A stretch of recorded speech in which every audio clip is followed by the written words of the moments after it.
نحمده ونصلي ونسلم على سيدنا ومولانا محمد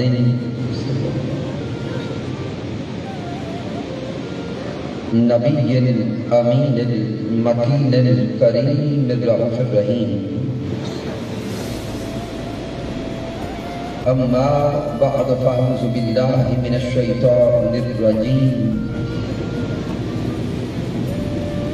بسم الله الرحمن الرحيم.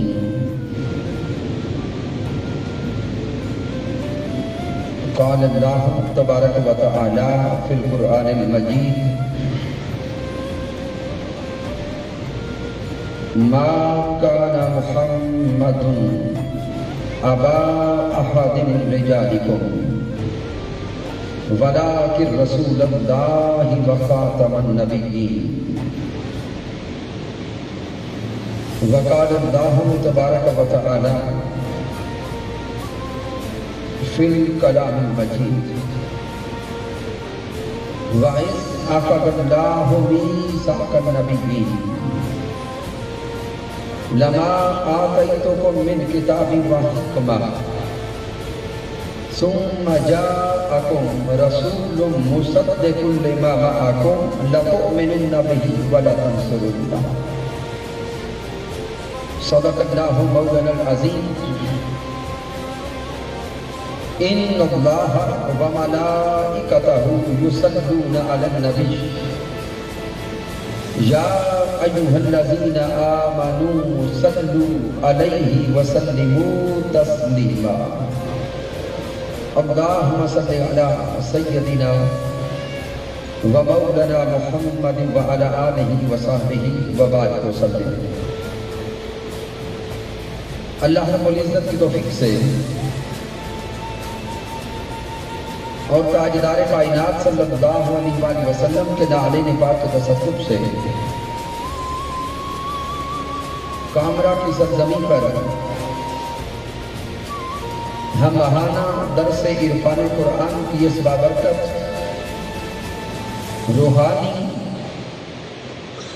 اخلاقی علمی اور عملی نشست میں حاضر ہیں. رب کائنات کی بارگاہ اقدس میں دعا کرتے ہیں کہ اس درس عرفان قرآن کی نشست میں تشریف لانے والے تمام احباب کو مالک کائنات اجر عظیم عطا فرمائے. تحریک منہاج القرآن کے قائدین و کارکنان، جملہ فورمز، منہاج القرآن یوتھ لیگ، مصطفی اسٹوڈنٹس موومنٹ اور منہاج القرآن ویمن لیگ کی مائیں، بہنیں اور بیٹیاں، جس کسی نے بھی اس عظیم نشست کے لیے کسی بھی رنگ میں کاوش کی ہے، میرا اللہ اس کے سینے کو قرآن کے نور سے منور کر دے. مصطفی اسٹوڈنٹس موومنٹ کی مرکزی قیادت اور تشریف لانے والے جمی قائدین، اللہ رب العزت سب کا آنا اپنی بارگاہ میں قبول فرمائے. سامعین محترم، یہ ماہ سپٹمبر ہے اور ماہ سپٹمبر کی 7 تاریخ پاکستان کی تاریخ میں اہمیت کی حامل ہے. 7 سپٹمبر 1974 پاکستان کی تاریخ کا وہ عظیم دن ہے جب پاکستان کی اسمبلی میں قادیانیوں کو کافر قرار دیا گیا. اس لیے بالخصوص پاکستانی ماہ سپٹمبر کو عقیدہ ختم نبوت اور رد قادیانیت کے اعتبار سے حسب مناتے ہیں. اس لیے آج کے درس عرفان قرآن کا موضوع عقیدہ ختم نبوت ہے. تو سامعین محترم، عقیدہ ختم نبوت یہ ایمان کی اساس ہے، یہ ایمان کی بنیاد ہے۔ ایمان عقیدہ ختم نبوت پر ہی کھڑا ہے۔ اگر ہم اللہ کے قرآن کلام مجید فرقان حمید کا مطالعہ کریں تو کم و بیش 100 آیات مبارکہ عقیدہ ختم نبوت پر استدلال کر رہی ہیں۔ قرآن مجید کی کم و بیش 100 آیات کریمہ میں رب کائنات نے عقیدہ ختم نبوت کو بیان کیا۔ اور اگر تاجدار کائنات کے فرامین کو دیکھیں، احادیث نبویہ کا مطالعہ کریں تو کم و بیش 200 سے زائد احادیث مبارکہ عقیدہ ختم نبوت کو بیان کر رہی ہیں۔ آج کے اس مختصر سی نشست میں ہم ابتداءً عقیدہ ختم نبوت کو قرآن مجید فرقان حمید کی روشنی میں دیکھیں گے۔ پھر اگر وقت بچا تو اختتام پر کوئی ایک یا 2 احادیث مبارکہ آپ کی سماعتوں تک پہنچاؤں گا۔ سامعین محترم، آغاز میں قرآن مجید فرقان حمید کی جو معروف آیہ کریمہ تلاوت کی گئی، یہ سورۃ الاحزاب کی آیہ کریمہ نمبر 40 ہے، جہاں رب کائنات نے فرمایا ما کان محمد ابا احد من رجالکم ولکن رسول اللہ وخاتم النبیین۔ میرے اللہ نے ارشاد فرمایا کہ نہیں ہے محمد تم میں سے کسی مرد کے بعد۔ اللہ رب العزت نے تاجدار کائنات صلی اللہ علیہ وسلم کے حوالے سے اعلان فرما دیا کہ محبوب علیہ السلام تم میں سے کسی بالغ کے باپ نہیں ہے، کسی مرد کے باپ نہیں ہے، ولیکن رسول اللہ، بلکہ محمد اللہ کے رسول ہے، وخاتم النبیین، اور محمد مصطفیٰ کے سر اقدس پر ختم نبوت کا تاج سجا ہے۔ اب تھوڑا توجہ کریں گے اس آیہ مبارکہ پر۔ میرے اللہ نے آغاز میں نفی ابوت فرما دی اور نفی ابنیت فرما دی کہ محبوب علیہ السلام کی ذات اقدس کسی مرد کی باپ نہیں۔ پھر آگے رب کائنات نے فرمایا ولیکن رسول اللہ، کہ میرا حبیب تو اللہ کا رسول ہے، اللہ کا پیغمبر ہے، اللہ کا پیغام پہنچانے والا ہے، وخاتم النبیین، اور میں نے اپنے مصطفیٰ کو خاتم النبیین بنا کے بھیجا۔ اب سامعین محترم، ابتدائی حصے کو میں چھوڑ رہا ہوں وقت بچانے کے لیے کہ اللہ رب العزت نے یہ کیوں فرمایا کہ محبوب علیہ السلام کسی بھی مرد کے باپ نہیں ہے۔ اس سے اگر کسی نے تفصیل کے ساتھ سٹڈی کرنی ہو تو حضور شیخ الاسلام ڈاکٹر محمد طاہر القادری مدد اللہ والی کی کتاب ہے عقیدہ ختم نبوت، اس کتاب کا مطالعہ کریں، تمام لطیف نکات میں انشاءاللہ تعالیٰ آپ کے ذہن کے دریچوں کو کھولیں گے۔ لیکن میں وقت بچانے کے لیے اگلے حصہ کی طرف آتا ہوں کہ اللہ رب العزت نے فرما دیا کہ محمد مصطفیٰ کو اللہ کے رسول ہیں، وخاتم النبیین، اور محمد مصطفیٰ خاتم النبیین بن کے آئے ہیں۔ اب یہاں پہ ذہن میں سوال پیدا ہوتا ہے کہ اللہ رب العزت پہلے فرما رہا ہے ولیکن رسول اللہ، کہ محمد اللہ کے رسول ہیں، اور ساتھ آگے فرماتا ہے وخاتم النبیین، اور خاتم النبیین بن کے آئے ہیں۔ اب ذہن سوال کرتا ہے کہ جب تاجدار کائنات کو رب کائنات رسول کہہ رہا ہے، ولیکن رسول فرما کر آپ کی رسالت کو بیان کر رہا ہے، جب آگے فرماتا ہے وَخَاتَمَ النَّبِيِّينَ، ذہن کہتا ہے جب پہلے ذکر رسالت کا ہے تو آگے بھی آنا چاہیے تھا وَخَاتَمُ الْمُرْسَلِينَ۔ ذہن سوال کرتا ہے کہ جب پہلے ذکر رسالت کا ہے تو پھر آگے بھی آنا چاہیے تھا کہ محمد مصطفیٰ خاتم المرسلین بن کے آئے۔ تو سامعین محترم یہ لطیف نکتہ ذہن میں بٹھائیں کہ جب رب کائنات نے فرمایا وَلَٰكِن رسول اللہ، یہاں پر اللہ رب العزت نے محبوب کی شان بیان کی، محبوب کا منصب بیان کیا، محبوب کی عظمت بیان کی کہ اگر میرے مصطفیٰ کو تم شانوں میں دیکھنا چاہو، مناسب میں دیکھنا چاہو تو میرے مصطفیٰ کا منصب تو منصب رسالت ہے وَخَاتَمَ النَّبِيِّينَ، لیکن میرے حبیب نے آ کر نبوت کا دروازہ بند کر دیا ہے۔ اب قیامت تک نہ کوئی رسول آ سکتا ہے نہ کوئی نبی آ سکتا ہے۔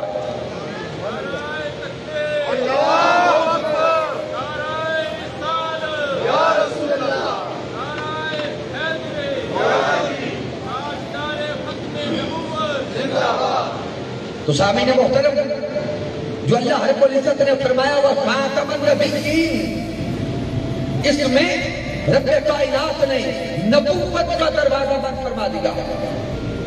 اب اگر مناسب کو دیکھیں، مقام کو دیکھیں تو سامعین انبیاء کرام کی تعداد دیکھیں تو وہ کم و بیش 1,24,000 ہے۔ انبیاء کرام کی تعداد کم و بیش 1,24,000 ہے، لیکن ہر نبی رسول نہیں ہے، ہر نبی رسول نہیں ہے۔ انبیاء کرام کی تعداد کم و بیش 1,24,000 کے قریب، ان میں رسولوں کی تعداد کم و بیش 313 ہے۔ ان 313 رسولوں میں پھر اعلیٰ درجے کے رسول وہ 5 ہیں۔ ان 5 اعلیٰ درجے کے رسولوں میں بھی رب کائنات نے سب سے اوپر حضرت محمد مصطفیٰ کو رکھا۔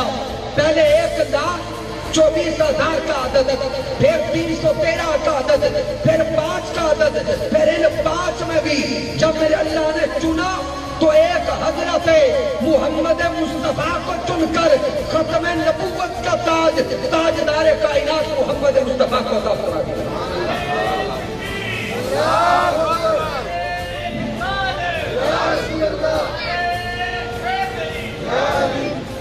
تو جو رب کائنات نے فرمایا وَلَٰكِن رسول اللہ، یہ فرما کے محبوب کا منصب بیان کیا ہے، یہ فرما کے محبوب کا مقام بیان کیا ہے۔ وَلَٰكِن رسول اللہ فرما کر محبوب کا مقام، محبوب کی رفعت، محبوب کی عظمت اور محبوب کی شان بیان کی ہے۔ وَخَاتَمَ النَّبِيِّينَ فرما کر اللہ نے اعلان کر دیا ہے کہ میرے مصطفیٰ کا حقیقی منصب تو منصب رسالت ہے، لیکن محبوب کے تشریف لانے سے نبوت کا دروازہ بند ہو گیا۔ اب قیامت تک نبوت بھی میرے مصطفیٰ کی ہے، اب قیامت تک رسالت بھی میرے مصطفیٰ کی ہے، اب قیامت تک شریعت بھی میرے مصطفیٰ کی ہے، اب قیامت تک کلمہ بھی میرے مصطفیٰ کا ہے، اب قیامت تک امت بھی محمد مصطفیٰ کی ہے۔ تو وَخَاتَمَ النَّبِيِّينَ فرما کے رب کائنات نے اعلان فرما دیا کہ نبوت کا دروازہ بند ہو گیا۔ اب سامعین اس آیت مبارکہ میں آپ کی توجہ چاہوں گا لفظ خاتم پر۔ اس کو اگر لغت میں دیکھیں گے تو 2 انداز سے یہ لفظ پڑھا جاتا ہے، خاتم بھی پڑھا جاتا ہے اور خاتم بھی پڑھا جاتا ہے، یعنی تا کے نیچے کسرہ زیر بھی آتی ہے اور اوپر نصب یعنی زبر بھی آتی ہے۔ اگر خاتم کہیں گے تو اس میں فاعل ہے، اور اگر خاتم کہیں گے تو اس میں آلہ ہے۔ اس میں آلہ چونکہ پڑھے لکھے احباب ہیں اس لیے یہ چند لطیف نکاح دے رہا۔ اگر اس میں فائل کہیں یعنی خاتم پڑھیں تو معنی ہوگا کہ تاجدار کائنات کی ذات وہ ہے جس ذات نے نبوت کا دروازہ بند فرما دیا ہے، جس ذات نے نبوت کا دروازہ بند فرما دیا ہے۔ اگر خاتم پڑھے تو اس میں آلہ بنے گا، پھر معنی بنے گا رب کائنات نے محمد مصطفیٰ کو بھیج کر محمد مصطفیٰ کے ذریعے اللہ نے نبوت کا دروازہ بند کر دیا۔ تو سامعین، اور اسی لفظ خاتم کا ایک تیسرا معنی مہر بھی ہے۔ تیسرا معنی کیا ہے؟ اونچا بولے، مہر، جو اب سارے جانتے وہ آیت کریمہ یاد ہوگی، ختم اللہ علی قلوبہم، اللہ نے ان کے دلوں پر کیا کر دیا؟ مہر لگا دی۔ تو لفظ خاتم کا ایک معنی کیا ہوا؟ مہر۔ تاجدار کائنات وہ ذات ہیں جن کو رب کائنات نے مہر عطا فرما دی۔ محبوب وہ ہستی ہیں جن کو اللہ نے مہر عطا فرما دی۔ حضرت آدم علیہ السلام سے لے کر عیسیٰ علیہ السلام تک جتنے انبیاء بھی مبعوث ہوئے ہیں، ہر نبی کی نبوت پر مہر محمد مصطفیٰ نے لگائی ہے تو وہ نبی بنے ہیں۔ سب انبیاء کی نبوت پر مہر کس نے لگائی؟ حضرت محمد مصطفیٰ نے لگائی تو ان کو نبوت ملی۔ اب جہاں سے اگر میں اس پر دلائل دینے لگوں تو یہ پورا موضوع ایک الگ چھڑ جائے گا، ایک جملہ دینے تو سامعین اب اس سے اگلی آیت کریمہ کی طرف آئیں۔ سورہ آل عمران آیت کریمہ نمبر 81۔ میرے اللہ نے فرمایا وَإِذْ أَخَذَ اللَّهُ مِيثَاقَ النَّبِيِّينَ، اللہ رب العزت نے میثاق ارواح انبیاء کو بیان کیا۔ بھی تمام احباب کو بات سمجھ آ رہی ہے؟ ادھر مائیں بہنیں بیٹیاں آپ توجہ سے بیٹھے، بچوں کو خاموشی سے بٹھائیں اور توجہ کریں، چونکہ درس قرآن ہے اور منہاج القرآن کا پلیٹ فارم ہے۔ منہاج القرآن کا راستہ یہ ہے کہ یہ بات قرآن سے کرتے ہیں۔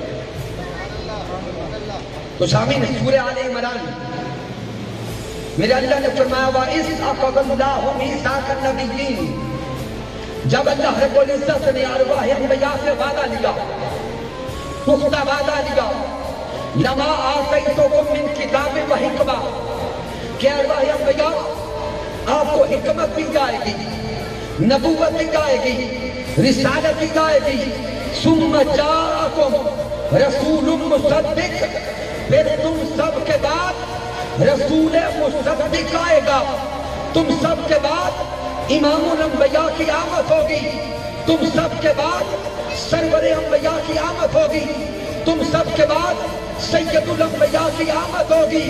لَتُؤْمِنُنَّ بِهِ وَلَا تَنصُرُنَّهُ، ارواح انبیاء وعدہ کر کے جاؤ، پہلے تم کو بھیجا جائے گا حکمت دے کر، نبوت دے کر، مقام دے کر، عظمت دے کر، تم سب کے بعد میرا مصطفیٰ آئے گا۔ جب میرا حبیب آ جائے لَتُؤْمِنُنَّ بِهِ وَلَا تَنصُرُنَّهُ، تم سب کی نبوت ختم ہو جائے گی، پھر نبوت بھی مصطفیٰ کی ہوگی، کلمہ بھی مصطفیٰ کا ہوگا۔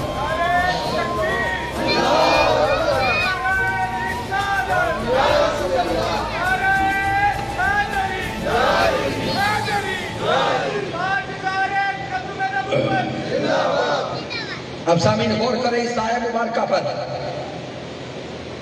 رب کائنات جب ارواح انبیاء سے وعدہ لے رہا تھا، جب ارواح انبیاء سے کلام ہو رہا تھا، میرے اللہ نے فرمایا کہ پہلے آپ کو بھیجا جائے گا، ثُمَّ جَاءَكُمْ رَسُولٌ مُصَدِّقٌ، تم سب کے بعد رسول مصدق آئے گا، تم سب کے بعد رسول مصدق آئے گا۔ ثُمَّ جَاءَكُمْ، عربی لغت کو اٹھائیں، تفاسیر کا مطالعہ کریں، آئینہ تفسیر بیان کرتے ہیں کہ یہ سمہ بعدیت کے لیے ہے. یہ سمہ جس کا معنی ہے پھر، جب تم آ چکو گے تو پھر میرا محبوب آئے گا. ثم جاءکم رسول مصدق، یہ ثم جاءکم فرما کے میرے اللہ نے مہر ثبت کر دی کہ پہلے آنے والے انبیاء تو سچے ہوں گے. اگر میرے محبوب کے بعد آ کر کوئی نبوت کا دعویٰ کرتا ہے وہ نبی نہیں ہو سکتا، وہ جھوٹا بھی ہوگا، وہ کذاب بھی ہوگا، وہ دجال بھی ہوگا، وہ جہنم کا کتا بھی ہوگا. ثم جاءکم رسول مصدق. اور ساتھ ہی یہاں غور کریں لفظ مصدق پر. مصدق کا معنی ہے تصدیق کرنے والا. معنی کیا ہے؟ تصدیق کرنے والا. اب ساتھ پچھلی آیت کریمہ کے جوڑے، پیچھے جب سے خاتم کا معنی ہے مہر لگانے والا، مصدق کا معنی ہے تصدیق فرمانے والا، مہر لگانے والا اور تصدیق کرنے والا. ان دونوں معنی کو ملا کے نقطہ سمجھیں تو نقطہ واضح ہو جائے گا. انبیاء کی نبوت پر مہر لگانے والے بھی محمد مصطفیٰ ہیں، انبیاء کی نبوت کی تصدیق کرنے والے بھی محمد مصطفیٰ ہیں. ثم جاءکم رسول مصدق. اب تیسری آیت کریمہ کی طرف آئے، سورۃ المائدہ آیت کریمہ نمبر 3. میرے اللہ نے فرمایا اليوم اکملت لکم دینکم واتممت علیکم نعمتی ورضیت لکم الاسلام دینا. اب اس آیت مبارکہ پہ اگر غور کریں تو اللہ رب العزت نے تکمیل دین کا اعلان کر دیا. اللہ نے دین اسلام کی تکمیل کا بولے کیا کیا؟ اعلان فرما دیا. رب کائنات نے اعلان کر دیا کہ دین مکمل ہو گیا، دین متمم ہو گیا. اب سامعین غور طلب نکتہ ہے، کیا اللہ رب العزت نے کسی اور نبی کو بھی یہ نبی سنائی ہے؟ کیا اللہ رب العزت نے کسی اور نبی کی نبوت پر بھی فرمایا ہے کہ دین مکمل ہو گیا؟ نہیں فرمایا.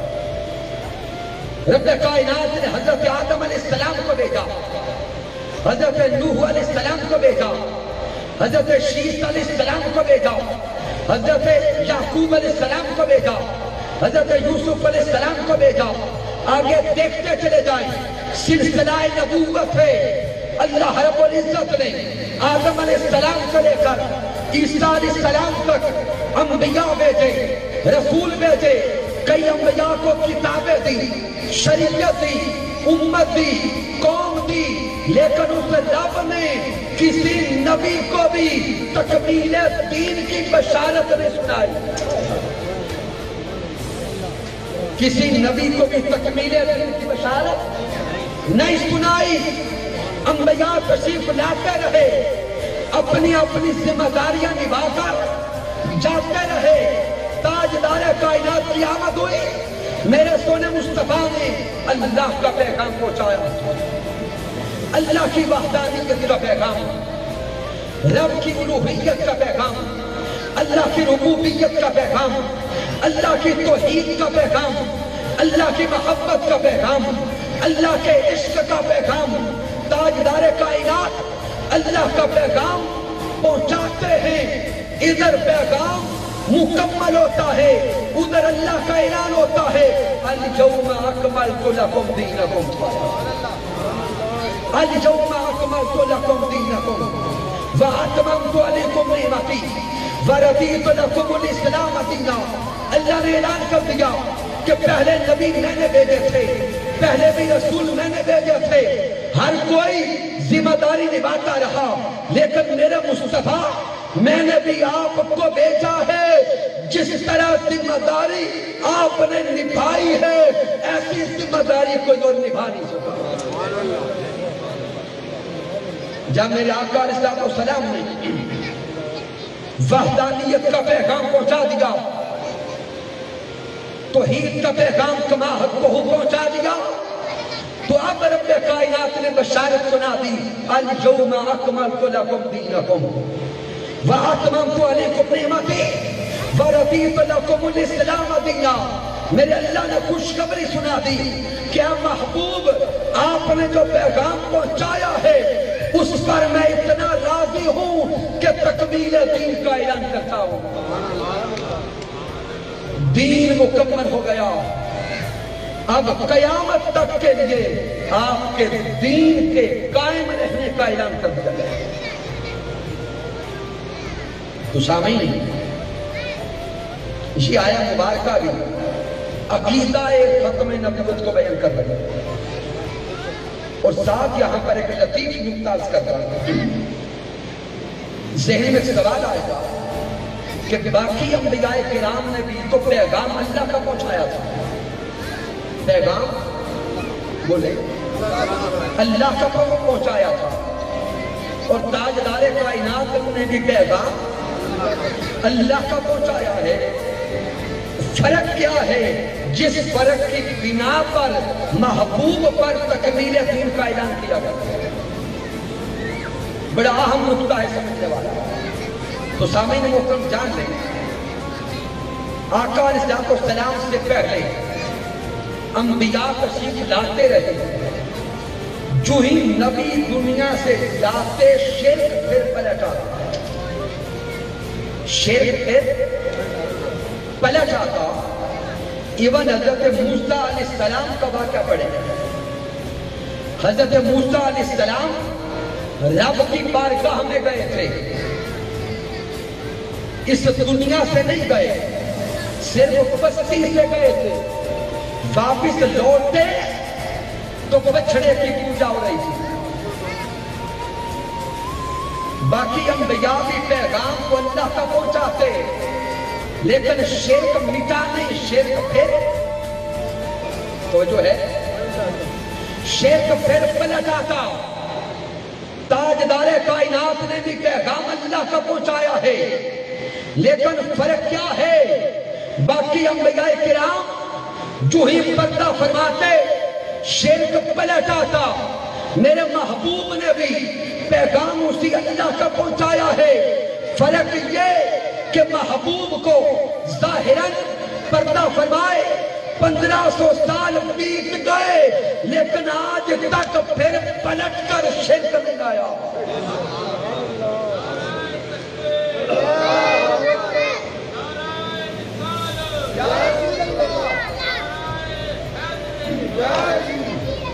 کوئی کہے بھی یہ جملہ سمجھا دے،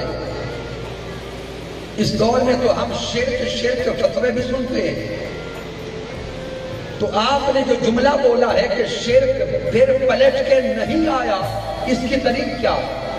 میں بڑی بات اور موٹی دلیل دینے لگا ہوں جو سب کے ذہنوں میں آیا ہے۔ سامعین محترم، آقا علیہ السلام سے پہلے کی تاریخ اٹھا کے دیکھیں، محبوب علیہ السلام سے پہلے جتنے بھی بدبخت اٹھے ہیں انہوں نے خدائی کا دعویٰ کیا، انہوں نے خدائی کا دعویٰ کیا۔ فرعون کو دیکھیں، اس کا دعویٰ کیا تھا؟ تھوڑا اونچا بولو۔ خدائی کا دعویٰ۔ نمرود کا دعویٰ کیا تھا؟ شداد کا دعویٰ کیا تھا؟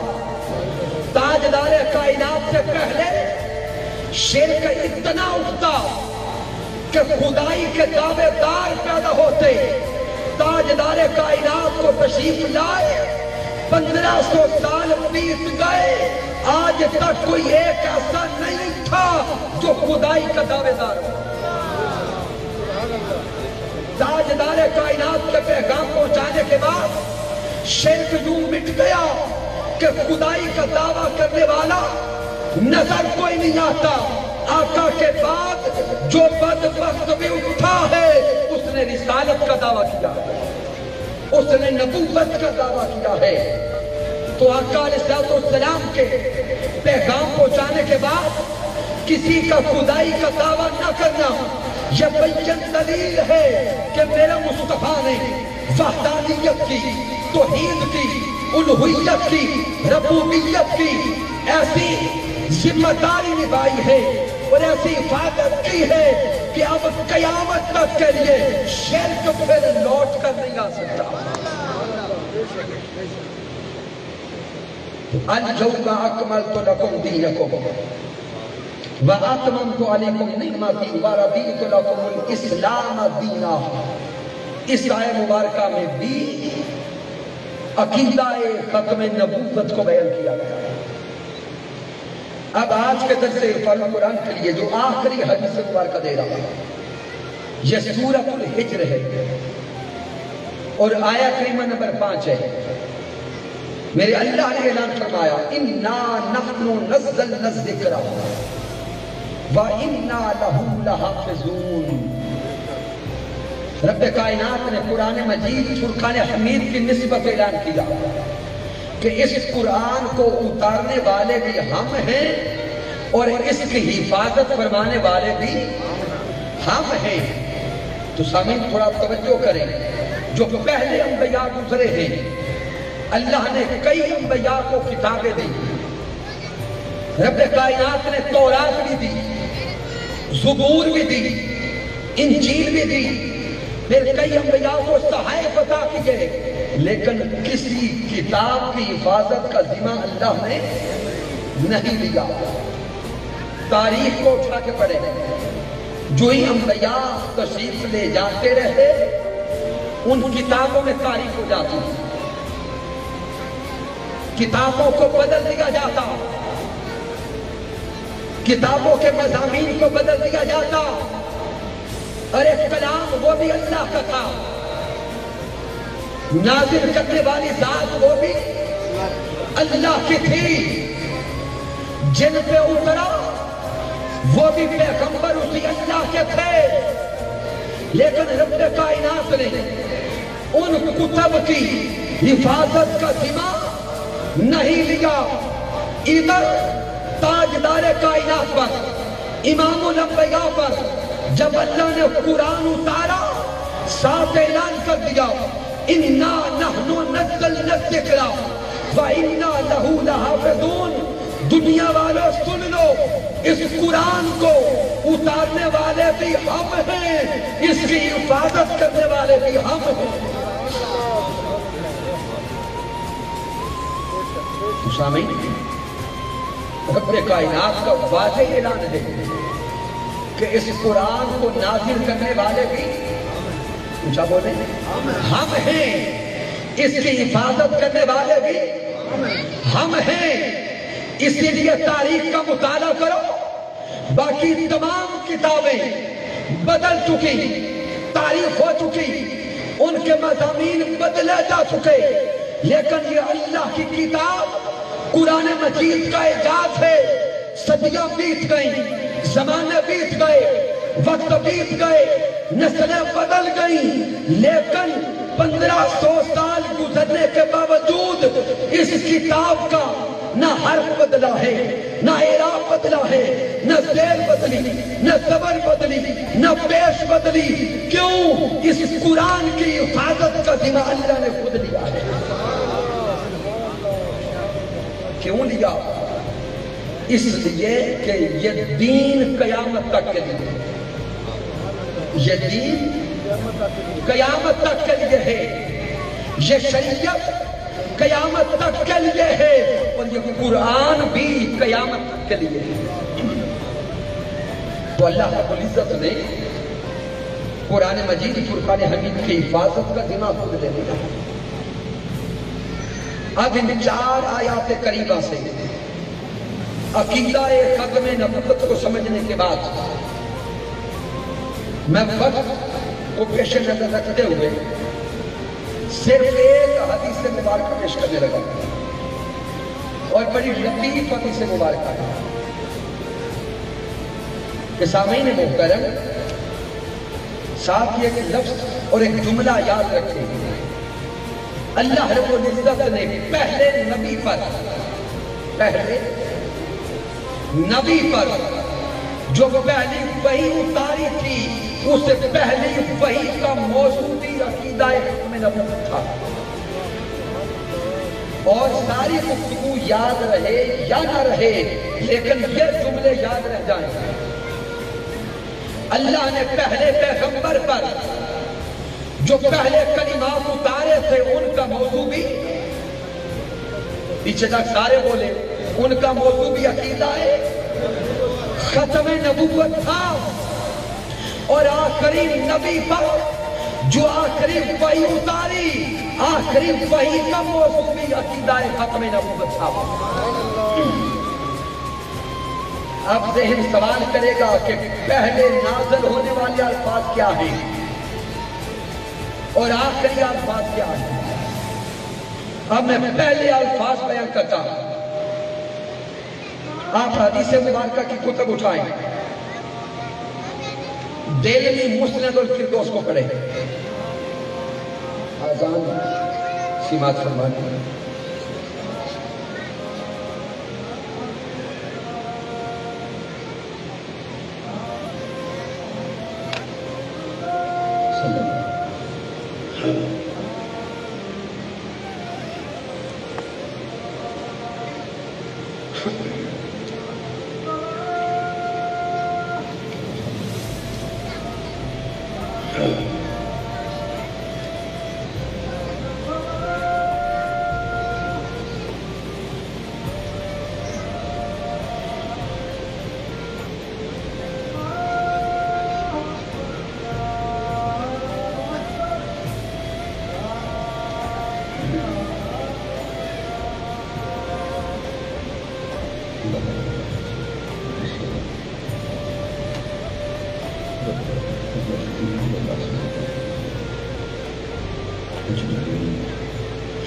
بسم اللہ الرحمن الرحیم. تو سامعین محترم, میں نے عرض کیا کہ اللہ رب العزت نے روح زمین کی طرف جو پہلی وحی نازل کی تھی اس کا موضوع بھی عقیدہ ختم نبوت تھا, اور جو آخری وحی نازل کی اس کا موضوع بھی عقیدہ ختم نبوت تھا. اب سوال پیدا ہوا کہ پہلی وحی کیا تھی؟ حضرت ابو ہریرہ رضی اللہ تعالیٰ عنہ راوی ہیں کہ اللہ رب العزت نے حضرت آدم علیہ السلام کو جب زمین پہ اتارا, یہ سرندیپ کا ہند کا علاقہ ہے, جب آدم علیہ السلام زمین پہ آئے چونکہ بشر تھے, انسان تھے, آدم علیہ السلام نے زمین پہ اپنے چاروں طرف دیکھا, نہ کوئی انسان نظر آیا نہ فرشتہ نظر آیا. جب کوئی شے نظر نہ آئی تو حدیث پاک کے الفاظ ہے وَاسْتَوْحَشَا, بشریت کے تقاضا کے تحت وحشت آئی کہ میں اکیلا ہوں. اللہ رب العزت نے وحشت دور کرنے کے لیے بشری صورت میں جبرائیل علیہ السلام کو اتارا. حضرت جبرائیل علیہ السلام انسانی صورت میں زمین پہ اترے. حضرت آدم علیہ السلام سے تھوڑا فاصلے پہ کھڑے ہو کر حضرت جبرائیل علیہ السلام فنادا بالآذان, جبرائیل علیہ السلام نے آذان کہنا شروع کر دی. جبرائیل علیہ السلام نے کیا کہا؟ آذان کہی. جبرائیل علیہ السلام کے الفاظ گونجے اللہ اکبر اللہ اکبر مرتين, دو بار حضرت جبرائیل علیہ السلام نے اس میں جلالت کو پکارا. اشہد ان لا الہ الا اللہ مرتين, دو بار کلمہ شہادت کہے. اشہد ان محمد رسول اللہ, میں گواہی دیتا ہوں کہ محمد مصطفیٰ اللہ کے رسول ہیں. آدم علیہ السلام کو جدھر سے آواز آئی آدم علیہ السلام ادھر چل پڑے. جہاں سے آواز آئی آدم علیہ السلام ادھر چل پڑے. چلتے چلتے جب جبرائیل علیہ السلام کے قریب پہنچ گئے تو حضرت جبرائیل علیہ السلام سے ایک سوال کرتے ہیں. کیا کرتے ہیں؟ ایک سوال کیا. سامعین آگے لطافتوں میں ڈوب کے سوچیں. زمین پہ آنے والا پہلا انسان زمین پہ آ کر پہلی بار بولنے لگا ہے. زمین پہ آنے والا پہلا انسان زمین پہ آ کر پہلی بار بولنے والا ہے. پہلی بار لبوں کو جنبش دینے والا ہے. پہلی بار زبان سے کچھ کہنے والا ہے. آدم علیہ السلام کی زبان حرکت میں آئی. جبرائیل علیہ السلام سے سوال کیا. اب سوچئے گا وہ سوال کیوں تھا؟ آدم علیہ السلام بول کے کہتے ہیں من محمد. آئے ہائے من محمد. بتا یہ محمد کون ہے؟ مجھے بتا کہ یہ محمد کون ہے؟ سامعین آگے تو میں بعد میں بڑھتا ہوں لیکن تھوڑا لطافتوں میں ڈوبے, محبت اور عشق میں ڈوبے. کیا آذان کی ابتدا اس میں محمد سے ہوتی ہے؟ پوچھا بولے نہیں. آذان کی ابتدا تو اس میں جلالت سے ہے, اللہ کے پاک نام سے ہے. اس ذہن کہتا ہے بھی پہلا سوال تو یہ بنتا تھا من اللہ. اللہ کون ہے؟ پہلا سوال بنتا تھا کہ اللہ کون ہے. اگر آپ کے ذہن جواب دے رہے ہو تو کئی میرے دوست کہیں گے بھی اللہ کو تو پہلے جانتے تھے, اللہ کو پہلے جانتے تھے اس لیے اللہ کے بارے میں نہیں پوچھا. تو سامعین محترم یاد رکھیں آدم علیہ السلام زمین پہ آنے سے پہلے جس طرح اللہ کو جانتے تھے اسی طرح حضرت محمد مصطفیٰ کو بھی جانتے تھے. کیونکہ آدم علیہ السلام کی توبہ کس نام کے صدقے قبول ہوئی؟ نام محمد کا صدقہ. تو آدم علیہ السلام زمین پہ آنے سے پہلے رب کائنات کی ذات کو بھی جانتے تھے, ذات مصطفیٰ کو بھی جانتے تھے. تو پھر پہلا سوال اس میں محمد کے بارے میں کیوں تھا؟ پھر پہلا سوال ذات محمد مصطفیٰ کے بارے میں کیوں تھا؟ اس کا جواب دل کی تختی پہ لکھتے جائیں. یہ ارادہ میرے اللہ کا تھا, یہ ارادہ اللہ کا تھا. رب کائنات چاہتا یہ تھا یہ زمین جس کے لیے بنائی ہے اس زمین پر جانے والا پہلا شخص زمین پہ جا کے جب پہلا وظیفہ کرے اسی نام کا وظیفہ ہو جس نام کے صدقے زمین بنی ہے. اس لیے رب کائنات نے ارادہ کیا کہ میرا آدم زمین پہ جا کر پہلی بار جب بھی بولے تو اس میں محمد کو رولے. پہلا وظیفہ جب بھی زمین پہ ہو وہ یہی ہو کہ محمد محمد پکیلے گزر گئے, محمد محمد پکیلے گزر گئے. تو آدم علیہ السلام نے جبرائیل علیہ السلام سے سوال کیا من محمد, کہ محمد مصطفیٰ جب بولے کون ہے؟ اب جبرائیل علیہ السلام کا جواب سنیے گا. جبرائیل علیہ السلام جواب دیتے ہیں آخر ولد من الانبیاء. جبرائیل علیہ السلام عرض کرتے ہیں یہ آپ کے بیٹے ہوں گے اور خاتم النبیین بن کے آئیں گے. آپ کے بیٹے ہوں گے, ولد آپ کے بیٹے ہوں گے اور آخری نبی بن کے آئیں گے. تو سامعین محترم نکتہ واضح ہو گیا. پہلے نبی پر جو پہلی وحی اتری اس کا موضوع کیا ہے؟ عقیدہ ختم نبوت ہے.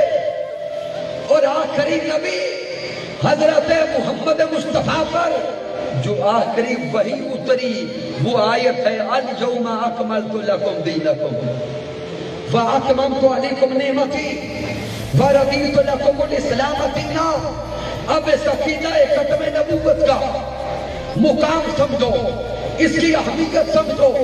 رب کی طرف سے آنے والی پہلی وحی کا موضوع بھی عقیدہ ختم نبوت ہے، آخری وحی کا موضوع بھی عقیدہ ختم نبوت ہے۔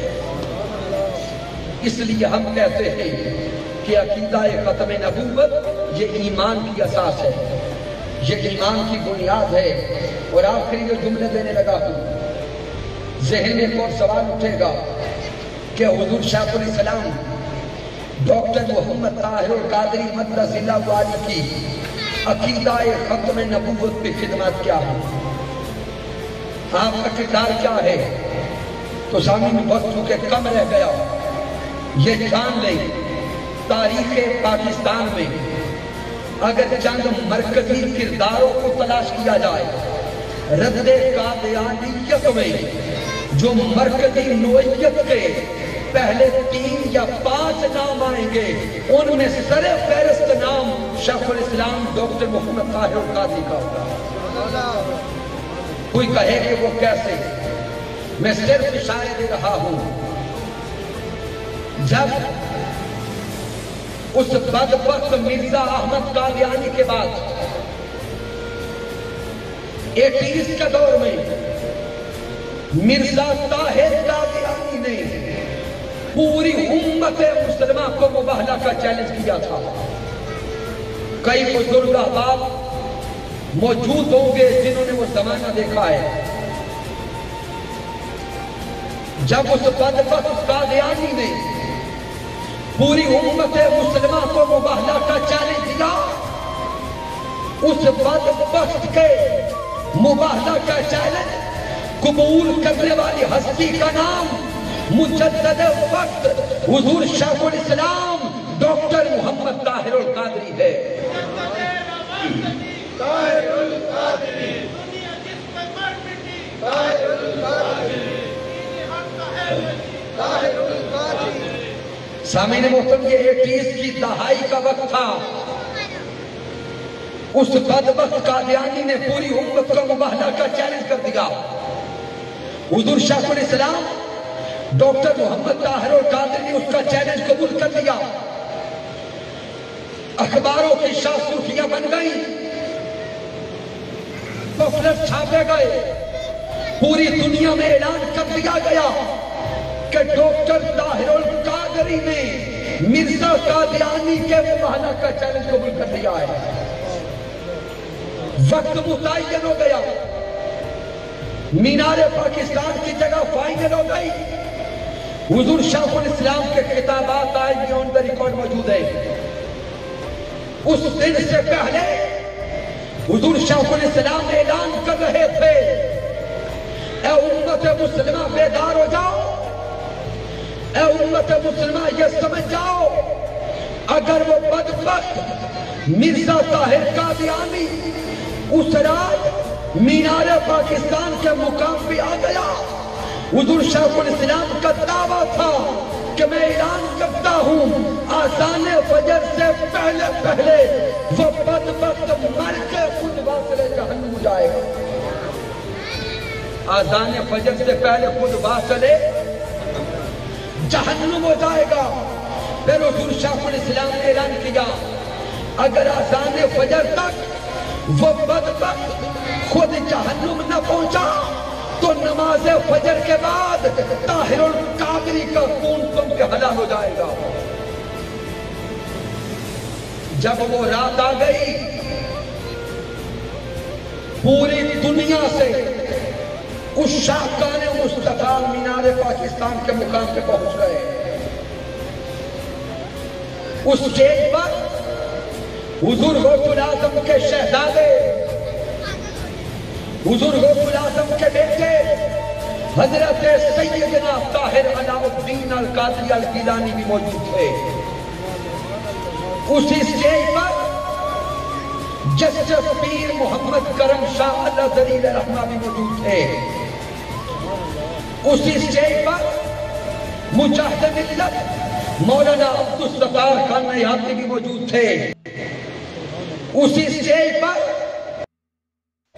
خطیب ملت سید افتخار الحسن شاہ صاحب بھی موجود تھے، اور اسی سٹیج پر تمام مکاتب فکر کے جید علماء موجود تھے، اور حضرت پیر محمد کرم شاہ فرما رہے تھے اے امت مسلمہ اللہ کا شکر ادا کرو کہ اس دور میں اللہ نے ہمیں ڈاکٹر طاہر القادری عطا کر دیا ہے۔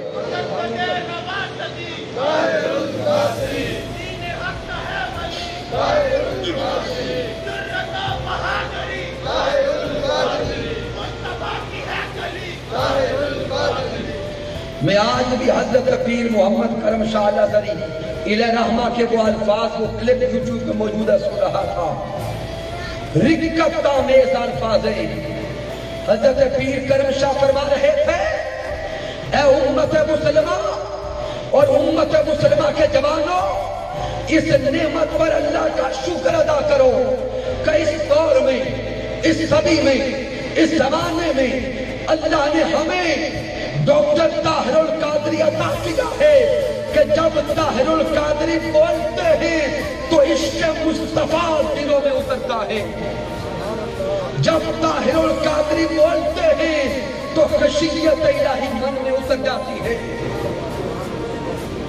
لیکن سامعین محترم، اس رات وہ بدبخت مرزا طاہر قادیانی ملک چھوڑ کے بھاگ گئے۔ جب ان قادیانیوں کے بعد مرزا احمد قادیانی نے مباہلہ کا چیلنج کیا تھا تو اس کے سامنے حضرت پیر مہر علی تھے، آئے ہائے، اس مرزا احمد قادیانی کے سامنے پیر مہر علی تھے۔ جب بدبخت طاہر قادیانی نے چیلنج کیا تھا تو اس کے سامنے شیخ الاسلام ڈاکٹر محمد طاہر القادری تھے۔ پھر سامعین محترم آخری جملوں پہ غور کرنا، پھر جب عدالت کے اندر قادیانیوں نے کیس اٹھ کر دیا کہ ہمیں پاکستان میں اپنی عبادت گاہ کو مسجد کہنے کی اجازت دی جائے، بلاوے کو اذان کہنے کی اجازت دی جائے، قادیانیوں کے رد میں درجنوں وکلاء دلائل دے چکے، قادیانیوں کے رد میں درجنوں علماء دلائل دے چکے۔ جب حضرت جسٹس پیر محمد کرم شاہ الازہری علیہ رحمہ نے دیکھا کہ مسلمانوں کے دلائل کمزور ہیں تو حضرت پیر محمد کرم شاہ الازہری علیہ رحمہ نے فرمایا ابھی تک دلائل کمزور نظر آ رہے ہیں، اگر کیس جیتنا چاہتے ہو تو وکیل کا نام میں بتاتا ہوں، اس کو بلایا جائے۔ حضرت پیر کرم شاہ الازہری فرماتے ہیں اس امت مسلمہ کا حقیقی وکیل اس دور میں نفس پہ ہاتھ رکھنے والی ہستی کا نام طاہر القادری ہے، اس کو بلاؤ تو کیس جیتا جائے گا۔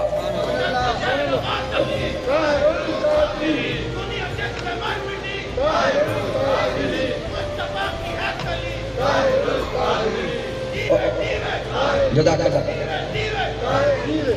اور آن دا ریکارڈ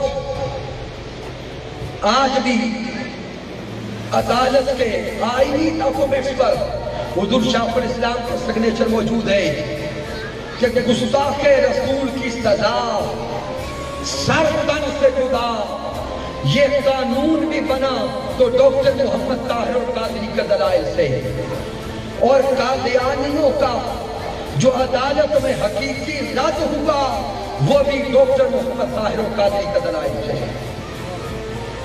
اور اس صدی میں رد قادیانیت پر جو سب سے ضخیم اور سب سے مستند کتاب ہے جس کو ہر مرتبہ فکر مانتا ہے وہ یہ کتاب حضور شیخ الاسلام ڈاکٹر محمد طاہر القادری مدد اللہ علیہ کی ہے۔ اس لیے حضور شیخ الاسلام سے نسبت رکھنے والوں اللہ کا شکر ادا کرو کہ اللہ نے اس صدی میں ہمیں مجدد کامل کی صحبت عطا فرما دی، مجدد کامل کی سنگت عطا فرما دی، اور مجدد کامل کی رفاقت عطا فرما دی۔ اور یہ رفاقت کیا ہے، یہ صحبت کیا ہے، یہ سنگت کیا ہے، اس کا اجر کیا ہے؟ حضور شیخ الاسلام فرماتے ہیں کہ آنکھیں بند ہونے کی دیر ہے، قبر کی پہلی رات آئے گی، تمہیں لگ پٹا جائے گا کہ منہاج القرآن کی رفاقت کیا ہے۔ اس لیے آج کے درس عرفان قرآن کے اختتام پر میں اب تمام احباب کو دعوت دیتا ہوں کہ یہ تحریک منہاج القرآن کے رفاقت فارم ہے، یہ حضور شیخ الاسلام ڈاکٹر محمد طاہر قادری مدثر والی کی رفاقت لینے کے فارم ہے، اور اس فارم میں ایک سگنیچر ہے، اور وہ سائن اور سگنیچر کس پر ہے؟ قل ان صلاتی و نسکی و محیایا و مماتی للہ رب العالمین۔ رفاقت لیتے ہوئے ایک وعدہ ہے کہ ہماری نمازیں بھی اللہ کے لیے، روزے بھی اللہ کے لیے، زکوٰۃ و حج بھی اللہ کے لیے، جینا بھی اللہ کے لیے اور مرنا بھی اللہ کے لیے۔ کتنے احباب یہاں بیٹھے ہیں جو پہلے منہاج القرآن کے رفیق ہیں؟ ہاتھ کھڑا کریں گے، ماشاءاللہ، اللہ سلامت رکھے۔